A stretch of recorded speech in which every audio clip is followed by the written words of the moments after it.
ሰላም ክቡራትና ክቡራን ተከታታዮቼ እንደምን አላችሁ? እኔ በጣም ደህና ነኝ። ዛሬም እንደተለመደው በወሳኝ መሰረታዊ የህግ ፕሮግራም መጥቻለሁ።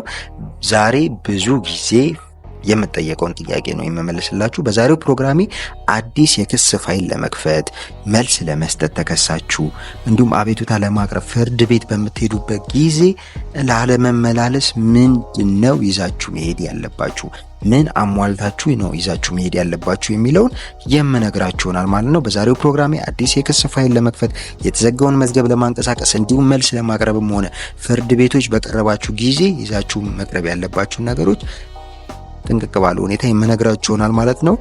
ለዚህ ቻናል አዲስ የሆናችሁ ቻናሉን ላይክ፣ ሼር፣ ሰብስክራይብ በማድረግ አብራችሁኝ እንድትሆኑ በታላቅ አክብሮትና ትህትና ጠይቃለሁ። ቀጥታ ወደ ዛሬው ፕሮግራም ይገባል።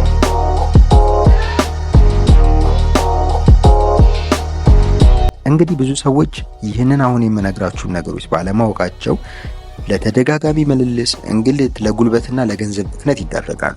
በመሆኑም ይህንን አሁን የምነግራችሁን ነገር በጥሞና ተከታተሉና ፍርድ ቤት ስትመጡ ከዚህ በታች የነገርኳችሁን ነገር ማስታወስ መቻል ይኖርባችኋል ማለት ነው። ስለዚህ ሁላችሁም ፍርድ ቤት ስትመጡ አሁን የምነግራችሁን ነገር ይዛችሁ መቅረብ ይኖርባችኋል ማለት ነው። በየትኛውም ደረጃ ውስጥ የሚገኝ ፍርድ ቤት ስትሄዱ እነኚህን ነገር ማሟላት አለባችሁ ማለት ነው። ክስ ለመክፈት የፍትሐብሔር ክስ ለመክፈት ፍርድ ቤት ስትሄዱ አንድ በቀጥታ የፍትሐብሔር ክስ በሰውና በድርጅት ላይ ቋማት ላይ ክስ ለማቅረብ የሚፈልግ ሰው የተሟላ የክስ አቤቱታ ይዞ መቅረብ ይኖርበታል። የተሟላ ሲባል ስርዝ ድልዝ የሌለው የሚታይ እንዲሁም ደግሞ የምትጠይቁትን ዳኝነት መብት የማያጣብብ ጥንቅቅ ብሎ የተጻፈ አቤቱታ መቅረብ መቻል ይኖርበታል ማለት ነው። ባለጉዳዩ ክሱን ሊያቀርብ ፍርድ ቤት ሲመጣ የታደሰ የቀበሌ መታወቂያ፣ ፓስፖርት፣ መንጃ ፈቃድ ይዞ መምጣት አለበት። እንዲሁም ክስ የሚከፍተው በውክልና ከሆነ ተገቢውን የውክልና ሰነድ ዋናውን አንድ ኮፒ እንዲሁም የተወካዩ የታደሰ መታወቂያ፣ ፓስፖርት ይዛችሁ መምጣት ይኖርባችኋል ማለት ነው። እዚህ ጋር ልብ ልትሉ የሚገባው ነገር ይዛችሁ የምትመጡት ዶክመንቶች በሙሉ በፍርድ ቤቱ የሥራ ቋንቋ መሆን መቻል አለበት ማለት ነው። ውክልና ከውጭ ሀገር ከተሰጣችሁ የእንግሊዝኛውን ከአማርኛው ትርጉም ጋር አንድ ላይ ማቅረብ ይኖርባችኋል ማለት ነው። የመንግስት መስሪያ ቤት ተወካይ ከሆነ ክስ ለማቅረብ የሚመጣው የመንግስት መስሪያ ቤት ተወካይ ወይም ነገረ ፈጅ ከሆነ ከመስሪያ ቤቱ የተወከለበትን የውክልና ማስረጃ፣ ነገረ ፈጅ መሆኑን የሚገልጽ መታወቂያ ማቅረብ ሲኖርበት፣ በቤተሰብ የተወከለ ሰው ከሆነ ደግሞ በቤተሰብ የተወከለ በፍትሐብሔር ስነ ስርዓት ህግ ቁጥር አንቀጽ 58 መሰረት የቤተሰብ ውክልና ማቅረብ መቻል ይኖርበታል ማለት ነው። እንዲሁም የግል ድርጅት ተወካይ ነገረ ፈጅ ከሆኑ ከሰነዶች ማረጋገጫ መስሪያ ቤት የተረጋገጠ የውክልና ወይም ስራ አስኪያጅ ከሆኑ ደግሞ ስራ አስኪያጅነቱን የሚገልጽ የንግድ ፍቃድ ወይም ማስረጃ በሰነዶች የጸደቀ ቃለ ጉባኤ ማቅረብ፣ እንዲሁም የህብረት ስራ ማህበር ከሆነ የማህበሩ ስራ አስኪያጅ ወይም ምክትል ስራ አስኪያጅ ማቅረብ ይኖርበታል ማለት ነው። እንዲሁም ስራ አስኪያጁ ሲመጣ መመስረቻ ጽሁፉን፣ መተዳደሪያ ደንብ፣ ስራ አስኪያጅነቱን የሚገልጽ ማለት ነው ማቅረብ ይኖርበታል። ይህንን ክስ ወይም መልስ የሚያቀርበው ጠበቃ ከሆነ ደግሞ ጠበቃው ከደንበኛው ጋር ማለትም እንደሱ ነው የሚከሰስለት ወይም የሚከስለት ለክሱ የሚከራከርለት ሰው ጋር ያደረገው የጥብቅና ውል፣ ውክልና፣ የታደሰ የጥብቅና ፈቃድ ማቅረብ ይኖርበታል ማለት ነው። ሌላው ክስ ስትከሱ ለከሰሳችሁት ክስ ማስረጃ የሆናችሁ ዘንድ ማስረጃ በፍትሐብሔር ስነ ስርዓት ህግ ቁጥር 223 መሰረት ታያይዛላችሁ። ሆኖም ይህ ማስረጃ ይሆነኛል ብላችሁ የምታያይዙት ማስረጃ በፍርድ ቤቱ ቋንቋ የተጻፈ መቻል መሆን አለበት ማለት ነው። ብዙ ጊዜ ፍርድ ቤት የሚሄዱ ሰዎች ሲመላለሱ የሚያዩ በዚህ ነው።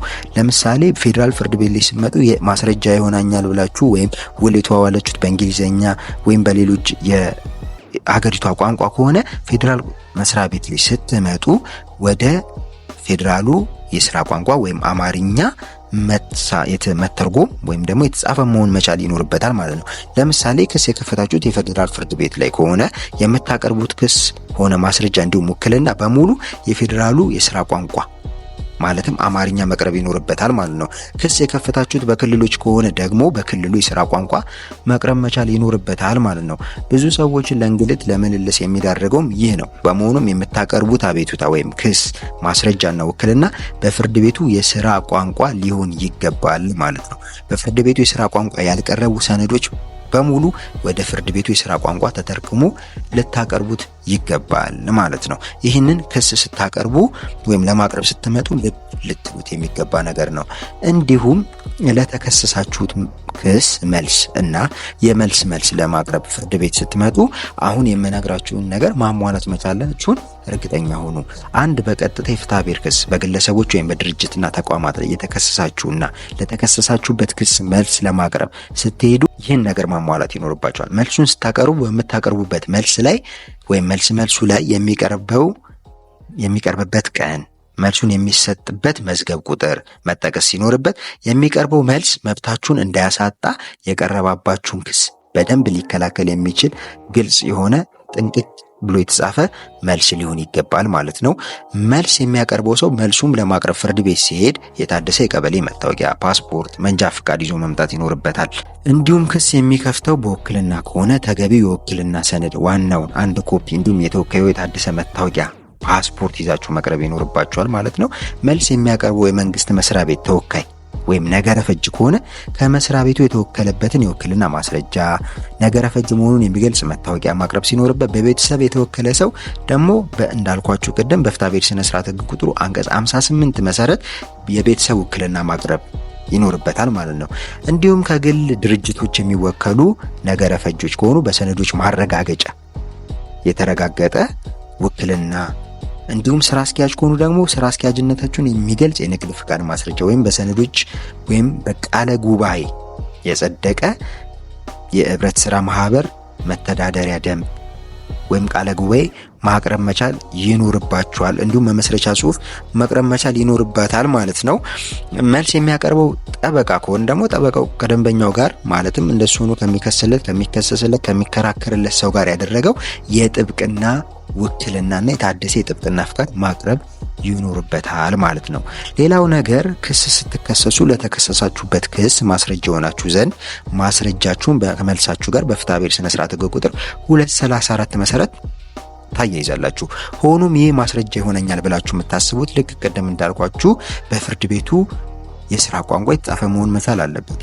እንግዲህ የተከሰሳችሁት ፌዴራል ላይ ከሆነ በፌዴራሉ የሥራ ቋንቋ አማርኛ መቅረብ ይኖርበታል። ነገር ግን መልስ እንድትሰጡ የተዘዛችሁት በክልሎች ከሆነ በክልሉ የሥራ ቋንቋ መቅረብ ይኖርበታል። ብዙ ሰዎችን እንደምላችሁ ለእንግልት ለምልልስ የሚያዳርጋቸው ነገር ይሄ ነው። ሳያስተረጉሙ ይመጣሉ፣ በሌላ ቋንቋ የተጻፈ ነገር ይዘው ይመጣሉና ይህንን ነገር ማስተርጎም እና በፍርድ ቤቱ የሥራ ቋንቋ ይዛችሁ መቅረብ መቻል ይኖርባችኋል ማለት ነው። በሥራ ቋንቋ ያልተጻፈ ከሆነ ደግሞ ህጋዊ የመተርጎም ፍቃድ የተሰጣቸው ድርጅቶች አሉ። እነሱ ጋር ሄዳችሁ አስተርጉማችሁ ይዛችሁ መቅረብ ይኖርባችኋል ማለት ነው። እነኚህን አሁን ያልኳችሁን ነገር ማሟላት መቻል አለባችሁ። የትኛውም ሀገሪቷ ውስጥ ያለ ፍርድ ቤት ስትሄዱ በዚህ መንገድ ካላቀረባችሁ ክሳችሁን፣ መልሳችሁን፣ አቤቱታችሁ ተቀባይነት የለውም የምታቀርቡት ሰነድ ማለት ነው። በዚህ አግባብ መስተናገድ መቻል ይኖርባችኋል ማለት ነው።